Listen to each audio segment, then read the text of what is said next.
Hi again then guys, and welcome to the 9th instalment of Beards and Cars, the more informal series for those who are maybe new to it, where we just talk about stuff which doesn't necessarily slot into an existing video in the week. It might be related to Gran Turismo or Forza or any other racing game, or it might not be. It may be other games, it may be movies, it may be something totally different, but it does tend to centre around those things because that's the nature of my audience. And in this particular installment, or episode, if you want to name it that, I wanted to cover, in part, my thoughts, but also kind of my personal situation update, as far as all of the controversy, or controversy, whichever way you want to pronounce it, regarding YouTube's recent changes to do with advertising, advertiser-friendly content, YouTubers having massive amounts of their videos being demonetized for pretty petty things, really. Some things you can understand, other things not so much. And just before I get into how it's affected me personally, I want to just cover quickly, for those who maybe don't know about this controversy, what is happening. And basically what has happened is that YouTube has had a major upset, a major change as far as monetization and advertising. A number of advertisers pulled out of YouTube because they didn't want their adverts being featured on certain videos. And I personally think, and I may well be wrong, but I personally believe that the catalyst to this may well have been the neo-Nazi controversy surrounding PewDiePie. I think most of you guys probably know who he is, but again, for those who maybe don't, he's the biggest YouTuber in the world. He's got 54 million subscribers. I'm a big fan of his work. But he makes jokes that are out there. He's risque with his jokes, and I love that. I don't take offence at any of his content, even if it did apply to me, and sometimes comedy which does perhaps apply to me. Maybe comedy about somebody with a beard, for instance. I don't know, whatever kind of comedy that could be close to the bone. It just doesn't really matter to me. I couldn't care less. If it's funny, I'll laugh. But it's 2017, it's the year to be offended, just like 2016 was, and as a result, people took things that he said too seriously, such as J.K. Rowling. She's an author, obviously. She wrote a number of well-known books for children, and she, for some reason, believes that that gives her the moral authority to judge other people. She took to Twitter to judge PewDiePie, calling him basically a Nazi based on some online press release, and she took to Twitter to publicly, well, judge PewDiePie based on, well, whatever she was told. How ironic that she believes what the newspapers tell her but not what he says. Kind of a hypocrite there, aren't we? But she was one of many people who jumped on the bandwagon of PewDiePie being a so-called modern Nazi because of some of his more recent humour. Now, he's made jokes that could be considered risque, as I said, for, well, his entire YouTube career. That's one of the things that he's known for. He is not a family-friendly channel. He makes content that typically would be for kids, but he puts a very adult spin on it. Kind of like Team America World Police or South Park. Most of the jokes would completely go over a kid's head, and many of it is not what you would say is acceptable for a kid to watch. He's never claimed otherwise. Now, if it's like an R-rated movie, nobody complains about that. But when it's PewDiePie, people do, because they think they can. People on YouTube feel entitled to attack YouTubers because they don't see it as a real job, or they seem to interpret this audience-creator relationship that YouTube allows as giving them some kind of right to voice slanderous opinions about other people, despite having no facts to base them on at all. And of course, a number of organisations such as the Wall Street Journal attacked him using fabricated evidence purely to get more clicks on their channel, because a number of big newspapers, online ones especially, view YouTube as a threat. Other media have pretty much always viewed YouTube as a threat, as they should. It's a legitimate threat. Why click on a video on their site when you could just watch it on YouTube? Probably from first-hand experience of someone being at a scene with their phone, or whatever the case may be. Now, they chose to blow these jokes that he made out of proportion, including, for instance, one joke where he made a video about a website called Fiverr, where you can pay a $5 for pretty much anything. A person will offer what they're willing to do for a $5, and one group, or one couple of guys, whoever it is doing it, offered for a $5 to put up a sign saying whatever you want to say on it. And he requested as a joke, clearly as a joke, but again, it's 2017, the year to be offended, that he wanted them to say something ridiculous. And the quote that he said, he didn't expect them to actually feature. They did feature it, and it was what could be considered an anti-Semitic comment. Now, I'm not saying that's right, but that doesn't make him a Nazi. If saying something that is racially offensive in a joke makes you a Nazi, then basically every comedian on the stage is a Nazi, because they all make racial jokes, usually about their own race, but sometimes not about their own race. But for some reason they give those guys a pass, but not YouTubers. Funny that. Now, those circumstances caused certain changes in PewDiePie's circumstances.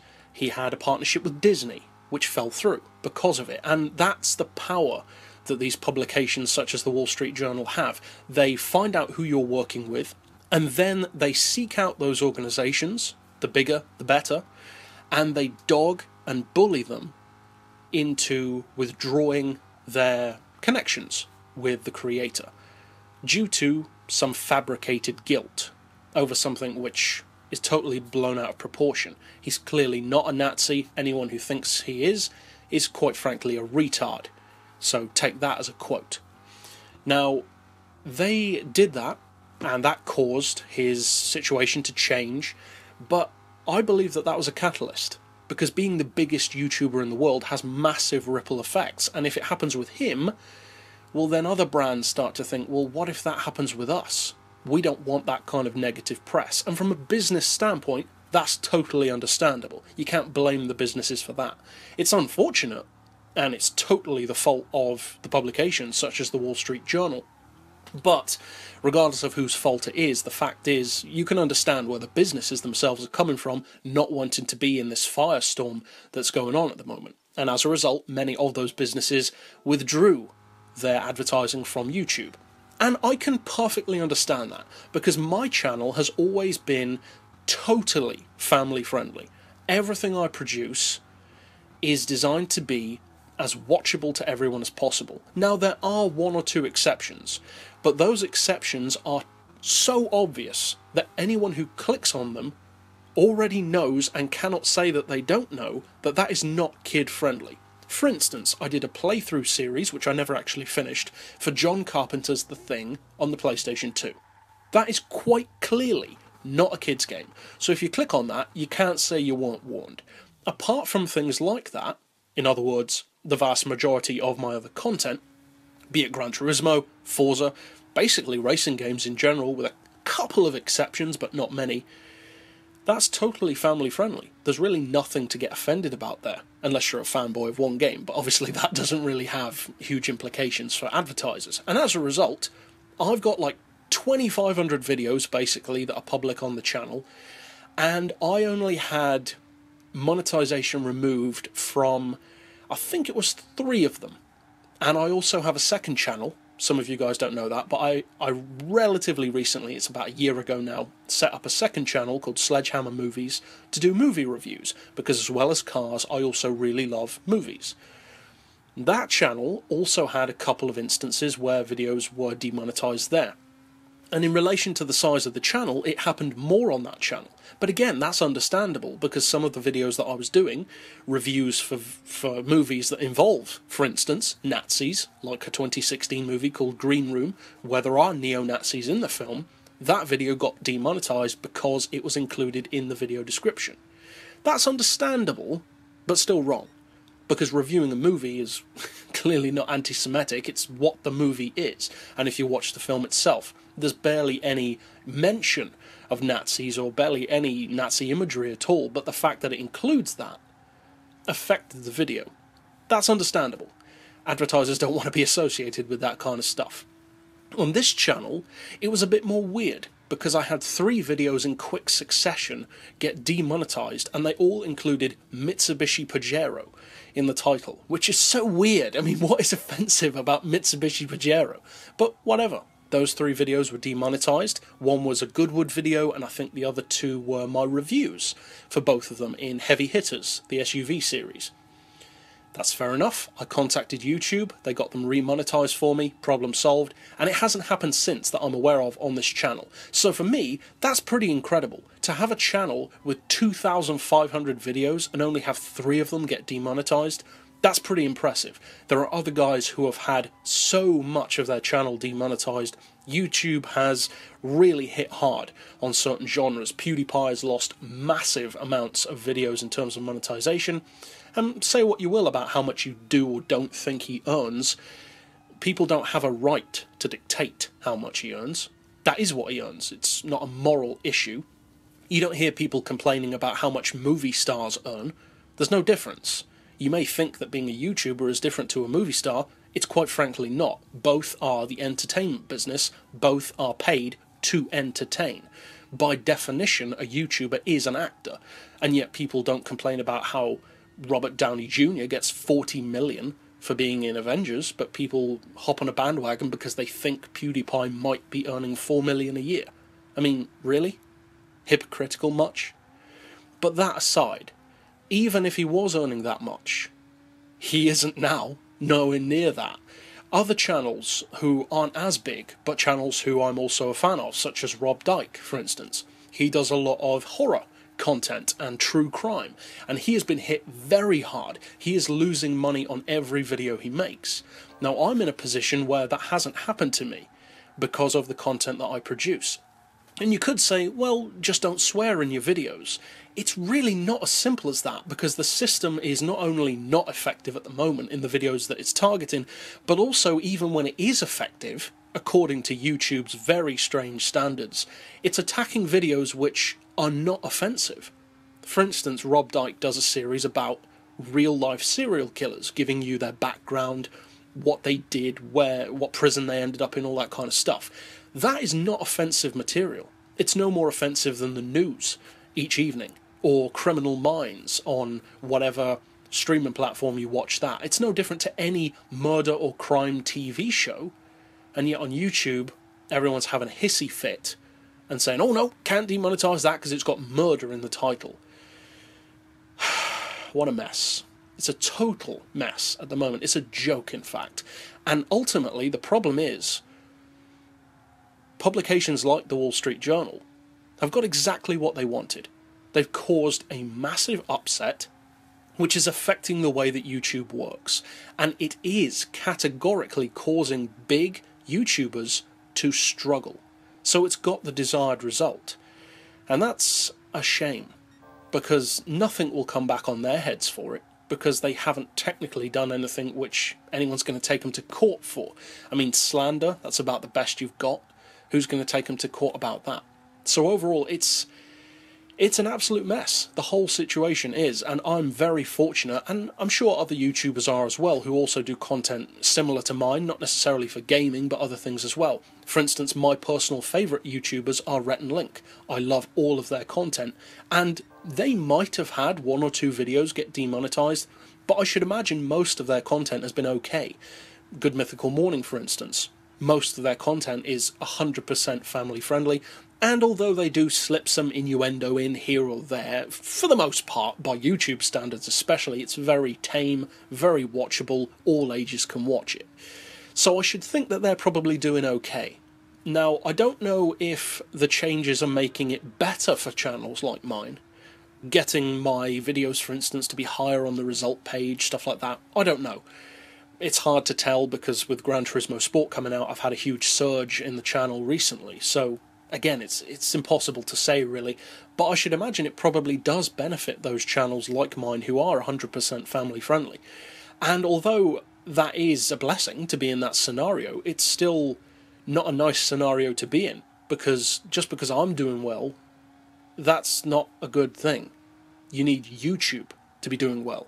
The whole thing, because it's very much a community, and even though there's drama between YouTubers, they have beefs with each other occasionally, at the end of the day they all need each other, because nobody's going to come to YouTube for one person. You might think that you would, but if you only had that person's content, YouTube would lose a huge amount of support.